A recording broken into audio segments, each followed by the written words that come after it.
Welcome back to another episode of the Investigating Pathways podcast. Today, I'm joined by Ruben Harris, who is the founder of the popular career reskilling platform, Career Karma. It's also an online platform that helps folks looking to find job training programs. And Ruben is also the host of the Breaking Into Startups podcast. Ruben, thanks so much for being here. Thank you for having me. So, for those listening who don't know who you are, could you tell me a little bit more about who you are and what you do? Yeah, my name is Ruben Harris. I'm the CEO and co-founder of Career Karma. For the people that don't know, Career Karma is the easiest way to find a job training program online. So we are a marketplace that matches workers to job training programs so that they could get high-paying jobs in tech in 3 to 12 months.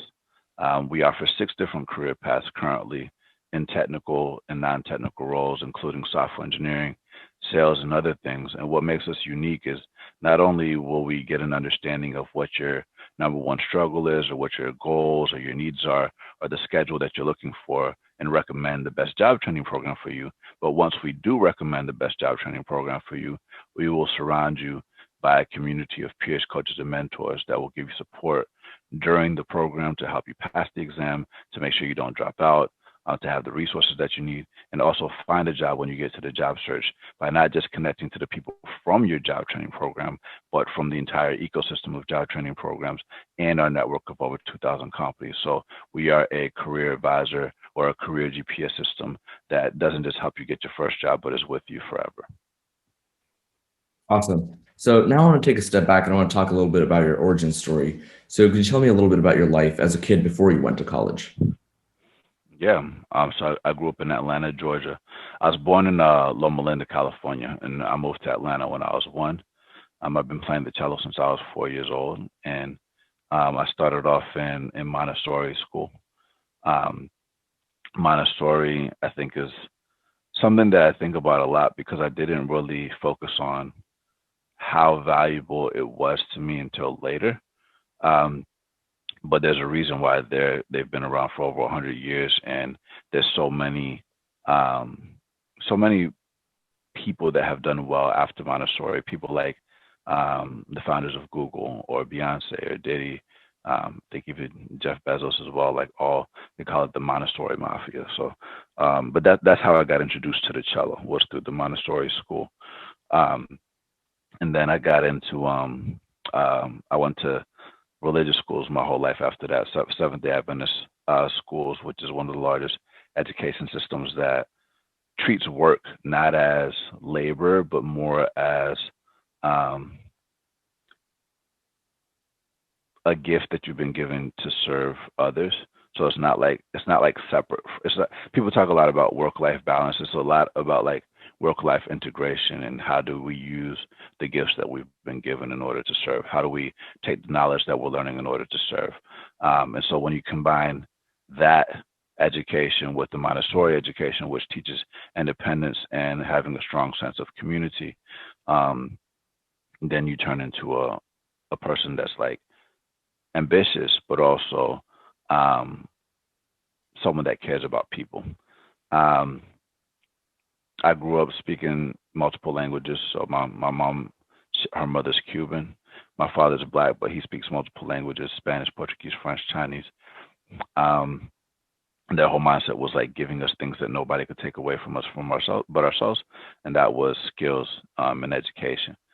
And the only way to lose that is if you stop practicing it. So, practice was very important through our life, not just with language, but obviously as a musician. So I practice whatever I do every day, and I always set stretch goals every single day.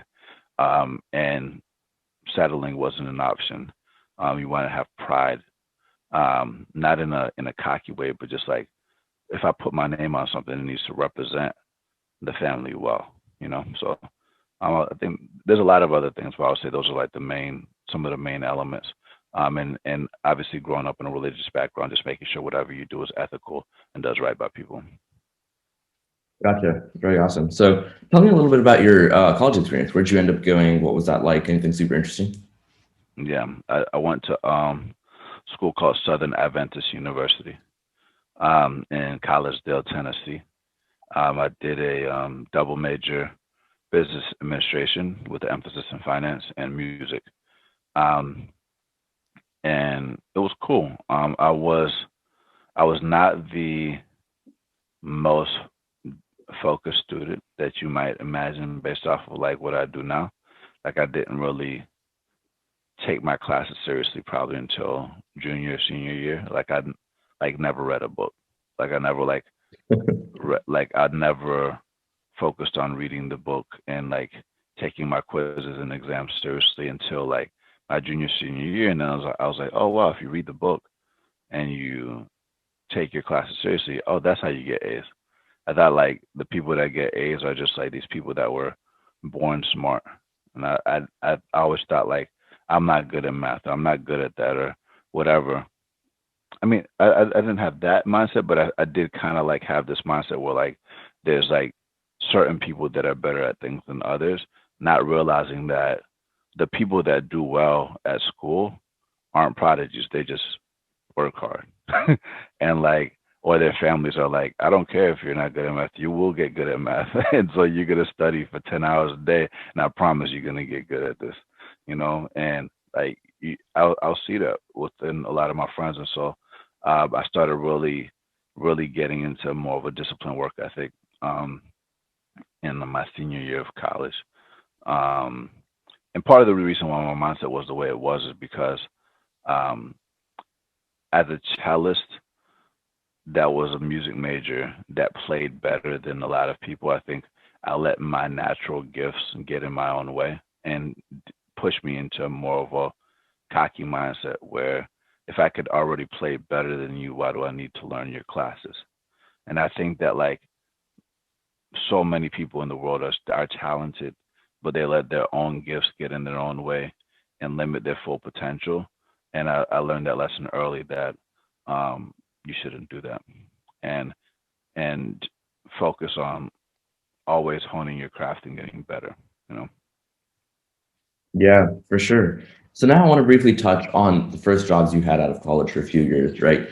Starting off with your time at BMO Capital. And so the first thing with this, I saw that this was the first job that you landed after I think you wrote sending close to like what, 1900 cold emails, right? So can you tell me a little bit about that story and how that worked out for you? Yeah. So yeah, I mean, like I told you, I didn't really focus a lot in college. And so as a result I didn't have um internships. I had retail jobs that I worked at, like, and I'd worked as a janitor, and I worked at Abercrombie, and I worked at Hollister. That was like my resume in college, and I worked at the radio station as well, classical music radio station. Those were my jobs in college.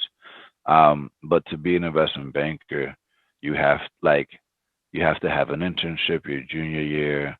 You have to have certain grades. You have to go to certain schools, um, and a bunch of other stuff that I never did. So in order to get a job in tech, I had to. I mean, as an investment banker, I had to find someone that was in Atlanta before those 1900 emails that was a former banker that was willing to give me an unpaid internship that I pitched myself for so that I could create an internship on my resume and he would be and the reason why I thought that was valuable, people like frown upon unpaid internships, but I think that there's nothing wrong with that if you want to create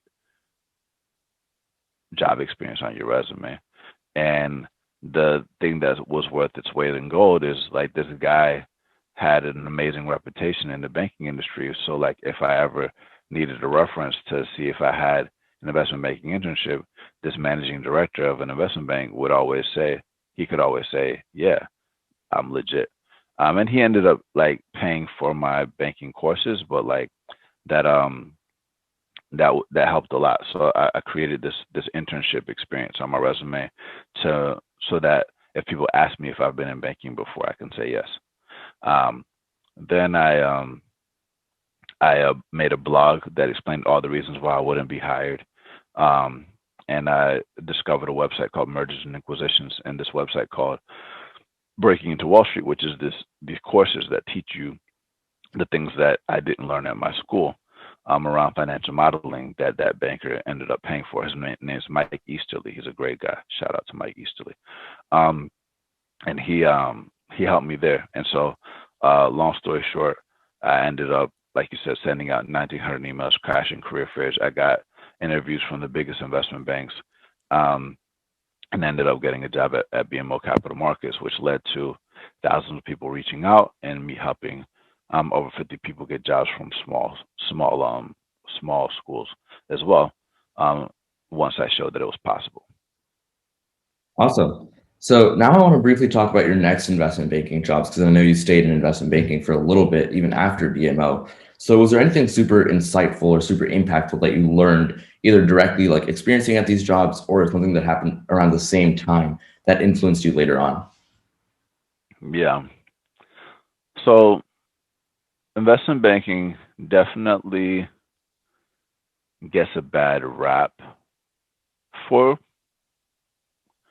good reason, right? There's certain things that are bad, but there's certain things that are good too. So I mean, as an investment banker, you're working 80 to 100 hours a week for sure. And some people think that's bad. Some people, I don't think it's the worst, right? Because if we have let's say we have 168 hours in a week, and you're working for 80 hours, you still got 88 hours left. I think like working that amount shows you what you're capable of. So I think that's good. And what's cool about banking is it teaches you how to create polished things quickly in a short amount of time, right? If your managing director, your VP comes or your associate comes to you and they say, "Hey, I had this meeting this morning. This is how it went. I need you to put together this 100-page deck or 60-page deck or 40-page deck with all this material by tonight, so that I could have a meeting tomorrow morning." Like, you got to get to work and get it done. And what's cool about that is not only does the presentation have to be flawless, you have to do all the research for it. You have to make it look pretty. You have to get the formatting right. You want to provide source material for everything and the backup material so people can have their their private information kit or public information book like PIBs, uh, PIB, uh, PIBs and things like that. Like, so all this type of stuff that like really helps you prepare for these meetings. And all of those investment banker skills are very useful for me as an entrepreneur now because I could pump out a deck very fast, no problem, without even thinking. Um, you become an Excel master. But I would say like out of all the like technical and non-technical skills that people talk about, like I would say the biggest thing that I learned is like the BS that is corporate politics. And I learned a lot about the how messed up recruiting is and how unfair it is and how discriminatory it is. I learned a lot about um, just the kissing of behinds that requires to get certain types of things that I don't like. Um, and a lot of those same barriers that exist in finance are the same ones that exist in tech.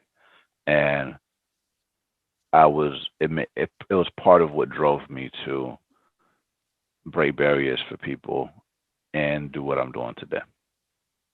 Gotcha. So now I want to talk about how you ended up moving to the Valley. I know there were a lot of things that went on around that, I think, 2014 time period, but can you tell me a little bit about that story and how that ended up happening for you? Yeah, I mean, when I was in banking, I saw that that tech was taking over all of the finance industry with my co-founders. My co-founders that were in Atlanta and with me, one of them, his name's Archer Meister. He he has a twin brother who was an auto trader at the time. None of us knew how to code, but one of our buddies at SunTrust, he his name's Adam Waxman. He quit his job and became an investment banker. I no, he became a software engineer 3 months later. When we were like, how did he do that? And he did a boot camp called Flatiron School, and ended up at a company called SeatGeek. Um, and we were like, man, what's this boot camp thing? That's pretty interesting. And he was also on the same cohort as this guy named Jack Altman, who's Sam Altman's brother from Y Combinator and OpenAI and all these things. And so he was also an investment banker before too. Jack was. and he became an engineer, and that's how we discovered Y Combinator. We're like, first of all, what's boot camps? What's Y Combinator? Like when you're in the valley, like everybody knows Y Combinator, but even today, like most people in the world don't know what Y Combinator is, even though they created 300 billion in value over the last few years. Like it's crazy how many people don't know what Y Combinator is. Most people in Career Karma don't know what Y Combinator is. Um, and when we learned about Y Combinator, we knew we wanted to start a company. Something that they said is, if you want to build a big company, you need to write code and talk to users. And none of us knew how to code, so who's going to be the coding person, you know? And Archer and Timor, they had done some coding classes, and so they decided to be the software engineers. So they did boot camps, and then I was going to be the talk to users, raise money guy, CEO type guy. So while they were coding, I bought a one-way ticket to San Francisco. I had a place to live for a month, and 3 weeks later, I found a job. And I wrote a story about it called "Breaking into Startups." And then when they were done with their boot camps and they got a job, while they were in their boot camp, they crashed on my couch, and then we eventually split up. Got a Wrote a story called "The Reality of Breaking into Startups." The first product you build is yourself. And both of those stories blew up. And we wanted to work for 3 years before coming back together, similar to like how you would in investment banking. And then we came back together to create Career Karma. But before we created Career Karma, we launched the podcast after the blog because we realized that people didn't read anymore and they needed to listen to these stories. So we started the podcast, and then that it was also paying homage to my radio roots. And Arch and Timor, they were thinking about starting a podcast called Coding Crusaders, but then it ended up being us bringing our ideas together and making it Breaking into Startups. And then that led to the world starting to change and focus on skills training and talking about the future of work. And then there was nobody in the world that knew more about the space than us. And then the schools already work with us because not only were we talking about it, but we've lived this life, and nobody's lived this life like we've lived this life. And so who better than us than to create the category king of the rapid reskilling movement, which is Career Karma. And here we are serving people, focused on helping 1 billion people in the next 10 years. So was Career Karma really just like an evolution of the podcast, and when you decided like we are at a place with the podcast where we can sort of create our own company around this, so we're going to decide to build a platform? Is that sort of how it got created? Pretty much, man. I'm gonna tell you, like, so we were doing this podcast, and there's a guy on the podcast that we interviewed. His name is Adam Braun. He's Scooter Braun's brother, Bieber's manager. He started a company called Mission U, and we knew him because one of our interns, Patrick Rivera, he like was interning there, but he also like reached out to Breaking Stars because he was a fan. He was like, "Yo, we should talk." And Patrick's now like superstar, rock star engineer, which is an awesome story. But anyway, going back to this Adam Braun guy, Adam wrote this post in First Round Capital, or First Round Review, about what he did before he started Mission U. And what he did was something called a listening tour. And what he did is he went to all these different VCs and CEOs that were in the education space and just asked them questions about the things that they like that's going on in the industry, the red flags, what's past, what they've invested in that didn't work out. And he just listened and he documented notes. And so before Career Karma was a thing, through the podcast and through events that we hosted, we built out a very big network. And so we were like, why don't we do a listening tour and talk to all the VCs and the CEOs and the founders that we know and see what they think about this space. We had this hypothesis of an idea of what we wanted to do with Career Karma, but we wanted to just talk to everybody and see what they think first. And what's cool is we learned a lot about the space. And actually, when we went to Jack Altman's office, so Jack he started a company called Lattice, which is now $1 billion company. So we were at his office, and when we described what we were doing with Career Karma, and I still got the conversation recorded, I haven't dropped it yet, but he goes, "Oh wow, that sounds like Career Karma. And we were like, yeah, I like that name. And so that's how the name actually came, just through like the listening tour. But to your point, yeah, it was just very organic from like after that, that listening tour, we were like, all right, this is what we're gonna do. This is Career Karma. So we invited a bunch of people that were on the podcast and people that we knew in the industry to our office, and we just had a brainstorm with them. It's like, what do you guys think about this? What do you think about that? What are things that you wish you had? And Yeah. then we like created MVP on Bubble, which is like a no code tool like Webflow, and then started testing it with people, see what they like, don't like. Then we started just like organizing them on Telegram groups. Then we started organizing on spreadsheets, then Telegram.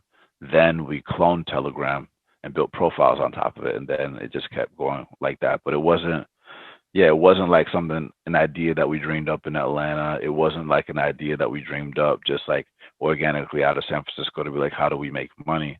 It was just the need that people have. Yeah. Makes sense. Yeah. So now I want to take a bit of a step back, and I'm curious, you touched on this a little bit, but I want to ask more directly, what got you into wanting to be an entrepreneur in the first place, right? Why did you decide to take that risk and leave your previous, what I assume were fairly stable jobs, right, at tech companies? Um, yeah. I mean, I always wanted to be an entrepreneur since I was little. You could ask my mother. I always, um, like, I would sell candy in the neighborhood. I used to draw. Like, I was really into like these superhero characters, so I would draw even rock. I was into like geodes. Like, I would dig in my front yard to try to like find rocks and sell it in the front yard. Like little kid stuff. Like, I would perform cello in the neighborhood to try to like get people to give me money. I burned CDs and sold music, CDs, mixtapes. I sold video games when IRC was a thing. I figured out how to get all the illegal games like Need for Speed and stuff like that, so people would have access. I had the emulators that people would have so they could play all of that stuff. So that was always my thing. So what's interesting is my mother was actually shocked that I went towards getting a job first, Oh, wow. Okay. like an investment banking thing. Yeah, because I always told her I was never gonna work for anybody. Um, but now my mind says like you're always working for somebody, even as an entrepreneur. So like I work for my team, I work for my users, I work for my customers, I have someone that I need that holds me responsible, like investors in the board and things like that. So like I will always answer to someone. I answer to God, right? It's like this. You're never gonna be just this person that's just like on top of everything, and that keeps you humble, or it should keep you humble. Um, but yeah, I always wanted to do it as an artist, as a cellist. Um, to be successful, you have to have an entrepreneurial mindset. It's kind of like being a model, right? Like to be a model, you have to like you are your own brand, right? It's not just about how pretty you are, or how good that you play. It's how good you sell yourself, right? Um, you know, or how handsome you are. It's just like how you present yourself matters. And like usually the people that are better at music actually aren't the greatest musicians. Like a lot of them are terrible musicians. They just know how to market themselves very well or do like viral videos and play the game like that. Um, but I realized that if I and I almost dropped out of college because I was in the music production world. I went to the Grammys. I literally tried to leave the house, and my mother, when I got to LA, she like called one of her friends to pick me up, and it ended up being a guy that like kind of like circled me back onto the right path, and it was so funny how that worked out. But anyway, um, still that whole path is entrepreneurial, but I needed to start and finish something. I think that like that's why it took me 5 years to finish college instead of 4, right? And so there was like a lot of Yeah. roundabout stuff, but yeah, I think I always wanted to be entrepreneurial, and there's not anybody really there are some entrepreneurs in my family, but not like the way that I'm approaching it. My cousin Matthew is probably the closest that like thinks about how I think about it, but I'm definitely an anomaly in the family, and we talked about that a lot. But I don't know. I don't know why. That's fair. So now at the inception point of Career Karma, what was your vision for the company? How were you trying to grow the company? And as Career Karma has grown, how has that vision changed, or has it changed at all? Yeah. Um. So when you talk about when you're an entrepreneur and you're pitching investors, like something that comes up a lot is TAM, or total addressable market. How big is the market? Um, and I think that's an important conversation, right? Because an investor's not going to give you money unless you like create multi-billion-dollar outcomes. Like today, everybody's a billion-dollar company. So now, like the $10 billion company is the new billion-dollar company, and then $100 billion company is like the new unicorn, right? Yeah. Right. Yeah, $10 billion company is the new $100 million company, and the $100 billion company is the new unicorn. That's how I think about it. I haven't really seen people say that, but like that's my mindset. So like for me, I got to turn Career Karma into $100 billion company. That's the mindset. And so when you think about it, it's like, how are you going to do that? Focus on boot camps. Well, you got to think about beachhead markets. All right. So I study a lot of like Navy SEAL military type things, right? And something that you want to do is like you want to create a beachhead so that you could storm whatever territory that you're going after. And when you think about the market as an entrepreneur, not only do you want to know more about it than anybody else, you want to know its history. You want to know all of that so you can understand where it's going. And the reason why we chose to dominate the bootcamp space and not go after everything else, which we could go after. A lot of people say the only difference between startups and everything else is growth. Um, I think we need to grow and go deep into boot camps first, because boot camps are the first rapid reskilling model at scale that traditional education players are copying. Yes, there's many, many, many, many more billions in the college and higher education space. And yes, the United States spends about $2 trillion a year on workforce development every year, and it's easy to go after all of that. But I think it's more important to go deep and really solve the problem for boot camps and create a system that doesn't help with enrollment management in the beginning, but also the product helps end to end all the way into a job. And if we get that right for boot camps, then that same model should work for trade schools. It should work for colleges and even for companies, because it's the same model. People are Yeah. applying to companies trying to get in, right?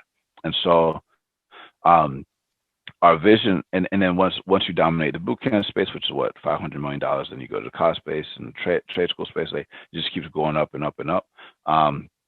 And that's just the United States. It's not even global. It gets you to the point where if you want to get to the point where you create $100 billion company, you essentially need to be helping. Let me think about this. I think it's about 1 million people a year. If you're getting 1 million people a year into training programs, like that comes out to about where you're trying to go. I'll double check that math, but essentially, like, the reason why I think that's really important um, is because if you think about the math, there was 55 million people that graduated that lost jobs. Hold on, I'm just looking at this math. 1, 2, 3, 1, 2, 3. Hold on, 1, 2, 3, 1, 2, 3. Yeah, I mean, it's between 1 to 10 million people a year, right? Something like that. And the Yeah. reason why this is important is because there was 55 million people that filed for unemployment due to COVID-19, and so that's still just a small fraction of people that are in the world that are affected by these like skilling challenges. And the problem is much bigger than that. There's 3 billion people in the world. 2 billion of them are blue collar. So it's very easy to see how you can create a path that creates a $100 billion company. But one of our guiding principles at Career Karma is first things first. So the first thing is to serve people that are in boot camps. Has our vision evolved? Um, yeah, not really. So what I'll say is, after people were enrolled in boot camps, we had this concept called a squad. And after observing them, we noticed that they would use different apps like Discord and Clubhouse and Zelle and things like that. And how audio, similar to like how we noticed with where people didn't read anymore in the beginning, um, and podcast taking over, we saw that audio was something that's going to be a very big deal in this next decade. And so I would say we launched live audio rooms inside of Career Karma. And so now every single day from 2 to 7 o'clock West Coast time, you'll see workshops or engineers from the industry or companies hosting live rooms inside of Career Karma to really build out that network and make it feel alive, and pay homage to our audio roots. So I would say that's the big focus. Like what got us to Series A, because we just raised a Series A round.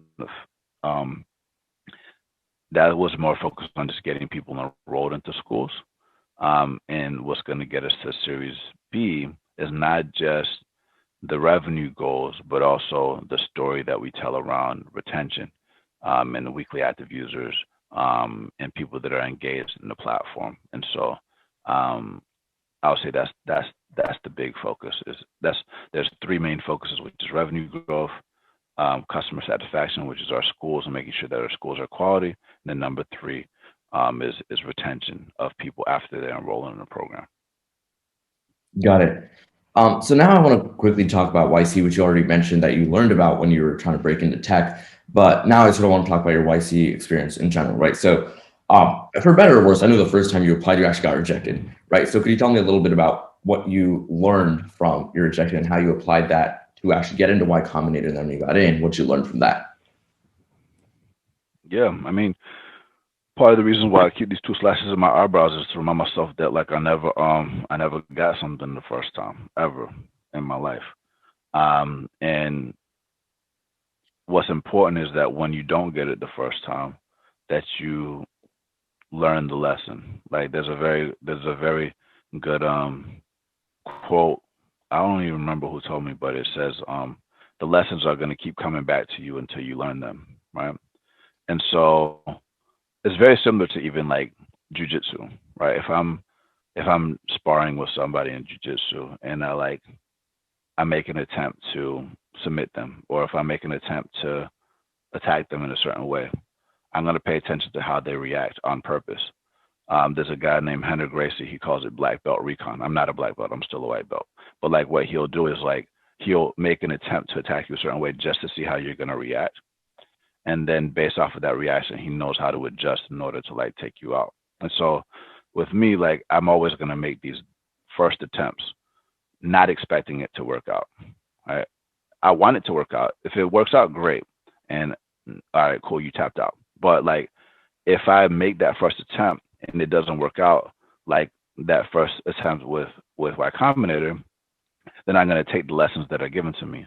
And the lessons that were given to me in that first attempt was that I just wasn't a great communicator. And if I wanted to be a great CEO or the greatest CEO of all time, then I needed to be a better communicator. And so that forced me to learn how to explain Career Karma in a better way. And I've applied that in a lot of things. Like, for example, with a lot of the investors that I pitched during our seed round that said no, or even our pre-seed round that said no, I stayed on them and followed up later after I executed on their feedback that they shared. And they came back in later at a bigger round valuation and with a bigger check. So like, you never want to burn your bridges, which is another lesson, right? A lot of people, if they get rejected, they get salty. And they're like, oh man, like, I hate that person. Like, I thought they were down to invest in Black people. I mean, there's people that are investors that are diversity investors that I've known for a long time that I thought were going to cut a check that said no. Did I feel salty about it at first? Yeah, I did. Did they come around later? Many of them did, yes. Were a lot of them able to come in later? No, because they were seed round investors and they can't cut checks that big. But the reason why I'm saying that is just because like um, I still love them. I still gonna support them. I'm still gonna give them alley oops. Like so, you have to like recognize that like investing is hard, just like running a company is hard, and you can't take it personal. Like you just gotta like listen to their feedback. You may agree with it, you may not. But then when you get the feedback, you need to execute on it. If you get the feedback, if you ask for advice, you need to execute on the advice. So um, it sounds simple, but like that's pretty much it. Like don't argue. Like filter, put in the Yeah. work, grind. That's pretty much it. Yeah, that makes sense. Don't argue. I love that. But yeah, so now we're on the topic of things that you've really learned over the years. Is there anything else, like any pivots, any obstacles, any hurdles that you faced, right? Especially with things like COVID-19 having happened, that forced you to make any difficult decisions or really forced you to learn something in a really short amount of time that you think is worth sharing?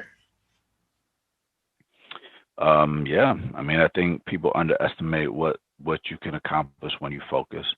Um, I think going back to communication, especially at a remote-driven company, communication is like one of the most important things that you can do.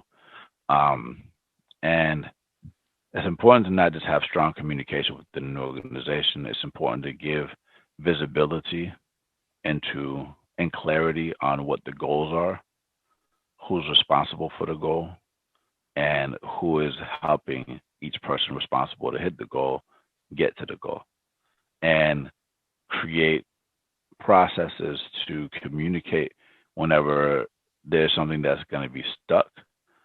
If you need more resources, if you need someone additional onto your team, um, so that all that goal setting and communication is like super important. But once you have the target in sight, um, there's a lot of things that can be done.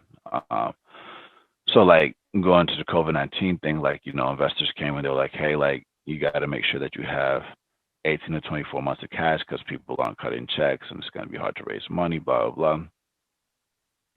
And I was like, okay. So, but we didn't want to lay nobody off because like I like to keep a strong culture in the company. So we asked people if they were okay with either a reduction of hours or a slight reduction of salary. And we set a goal to be profitable by June, I believe. So either June or July. That's what we said last year. And we did that. And that's why when we raised the Series A, we were profitable for 5 months before we did that. Um, and I wasn't expecting to do the Series A last year, but we did. And here we are. We were in existence for about 2 years. It would be almost 3 years now, or if not 3 years now. Um, we've raised over $12 million in the last few years, and we're really focused on deploying it in the right way to serve people. And I would just say that, yeah, the biggest thing is just like setting the goal, setting the clear goal.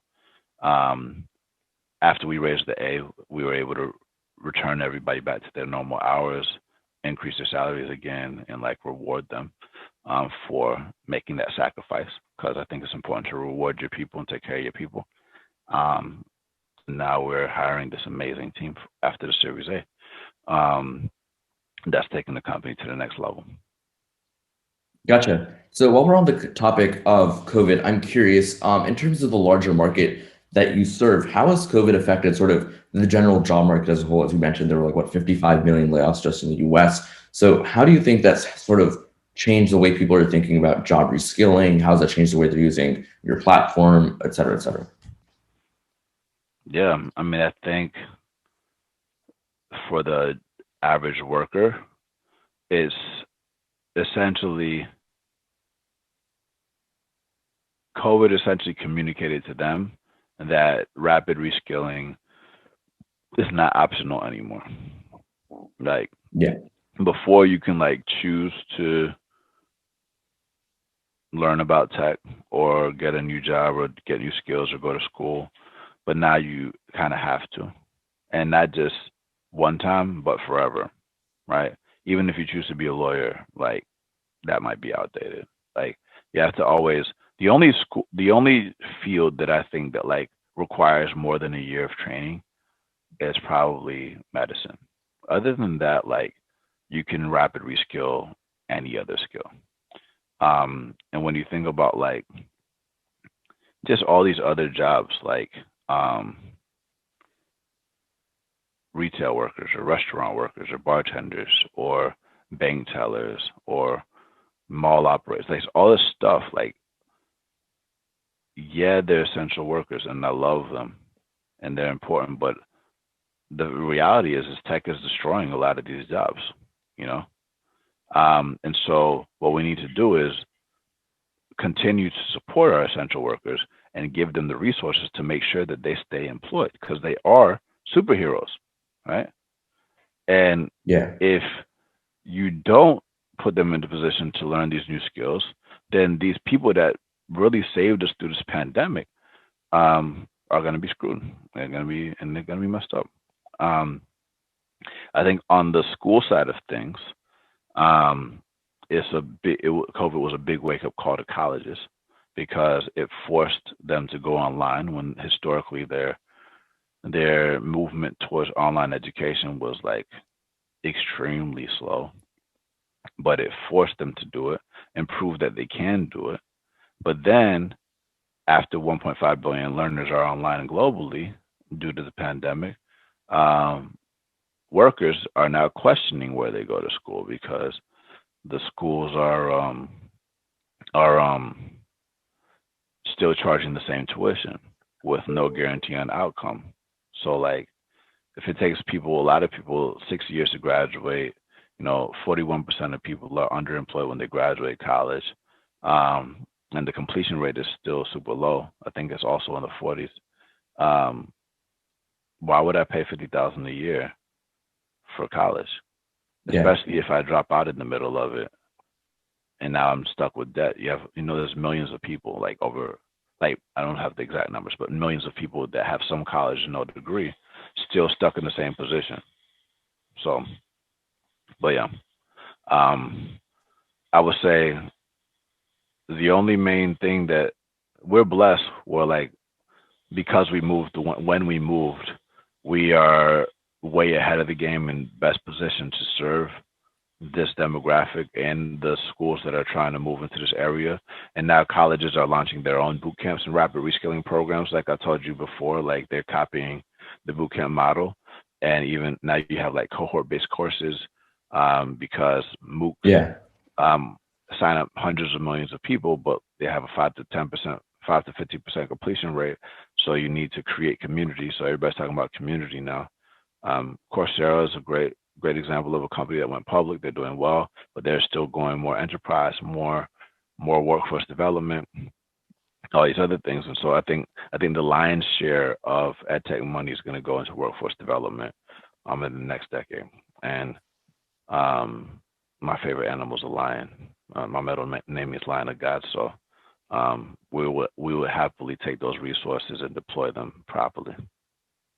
Gotcha. And so another sort of more general question that I have for you is centered around what I've seen as a point of focus on your podcast, right? Which is diversity and representation in the tech world, especially where it comes to underrepresented minorities. So what difficulties do you think underrepresented groups like Black and Brown people are facing when it comes to breaking into tech like you did? I think number one is mindset. I think I think I mean the reality is like slavery and racism is a thing. I think a lot of oppression is a thing to like not just Black and brown people, but look at what's happening to our Asian brothers and sisters with all this Asian hate, right? Yeah. People have hate in their heart. People are evil. Um, that's a reality. However, because we live in a fear-driven society, that fear is embedded in not just Black and brown people, but so many other people that it limits them from realizing their full potential. But if you can change your mindset and free yourself from these generational curses and tune into media and clean up your information diet to show you people that come from your same background that have made it and have overcome those trials and tribulations, and to the point where you start believing that you can do it too, um, that changes a lot. And that's I'm talking about my upbringing, where like growing up in Atlanta, I was able to see that. I was able to see entrepreneurs and dream that I could be an entrepreneur too early. I was able to see politicians and physicians and Yeah. and real estate moguls and all these other people growing up that looked like me that had overcome this, even though I'm in the South where the KKK is real, you know. But like Atlanta is Wakanda, right? And Wakanda is special, right? But I don't think that we should be hiding in plain sight. I think we should be letting people know that vibranium is real and that we can all get access to this vibranium, which is tech skills, right? If you have this, you can. It's a life bringing source. It can really change the world, and we can't just keep it to ourselves. And so, I think I think believing that you can do something is probably one of the biggest things. I think when it comes to employers, I think they're starting to move in the right direction where they're hiring with skills over degrees. Because I do think that degrees and GPAs and things like that are they don't tell the full picture. I think there's a place for certifications, but they don't tell the whole story. There's over 1 million certifications in the U.S. alone, so you know, networks, not certificates, move careers. And I Yep. think that like people are starting to understand that more, especially since most jobs are offline and come through referrals. So I think more employers are going in that direction. But I think that like I think that if the employers um, continue doubling down on hiring from boot camps and through apprenticeships and even launching their own skills training programs, I think that's going to be a very big deal. I think seeing more employer as payer models, I think is a big deal, like what Adobe Digital Academy did. I think if the government launches something similar to the GI Bill, but for the general public, so anybody can have like a skills budget to go to any training that they want, that's a big deal. Um, and I think we got to make tech cool. Like for Black and brown people to really go in this direction, you got to make tech cool.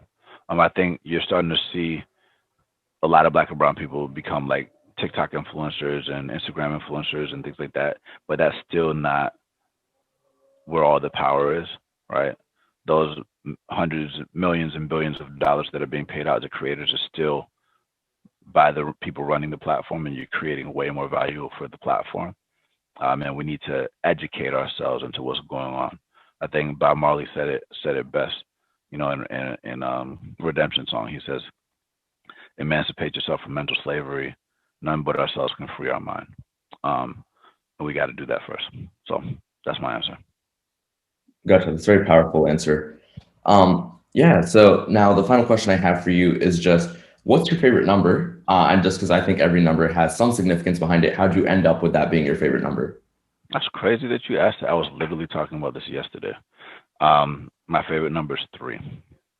And the reason why my favorite number is 3 is because it's the Trinity, right? God the Father, God the Son, God the Holy Spirit.